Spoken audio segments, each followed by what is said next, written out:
അങ്ങനെ super power നഷ്ടമായിരിക്കുന്നു. നൂറയുടെ super power നാളെ അക്ബറും ഗ്യാമും കൂടെ എല്ലാവരും കൂടെ അങ്ങ് അലങ്കോലമായിട്ട് നഷ്ടപ്പെടുത്തി കളയുന്നതായിട്ടാണ് നമുക്ക് പ്രൊമോയിൽ നിന്ന് മനസ്സിലാക്കാൻ കഴിയുന്നത്. അക്ബർ മാത്രമല്ല, നാളെ ഷാനവാസും രംഗത്തേക്ക് ഇറങ്ങുന്നുണ്ട്. ഇന്ന് ഷാനവാസ് അധികം നൂറയുടെ അടുത്ത് അങ്ങനെ എതിർക്കാനൊന്നും പോയില്ല.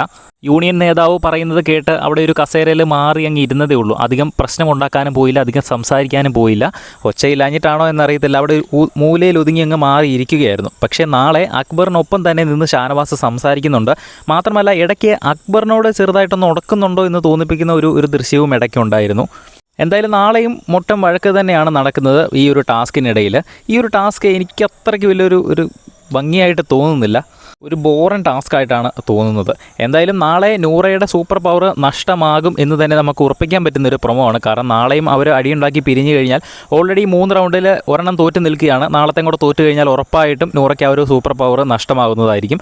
എന്തായാലും നമുക്ക് ലൈവിൽ നടക്കുമ്പോൾ തന്നെ നോക്കാം. എല്ലാ ദിവസവും പ്രൊമോ അപ്ഡേറ്റ് ലഭിക്കുന്നതിന് വേണ്ടി ചാനൽ ഒന്ന് സബ്സ്ക്രൈബ് ചെയ്യുക. വീഡിയോ ഇഷ്ടപ്പെട്ടാൽ ഒന്ന് ലൈക്ക് ചെയ്യണേ.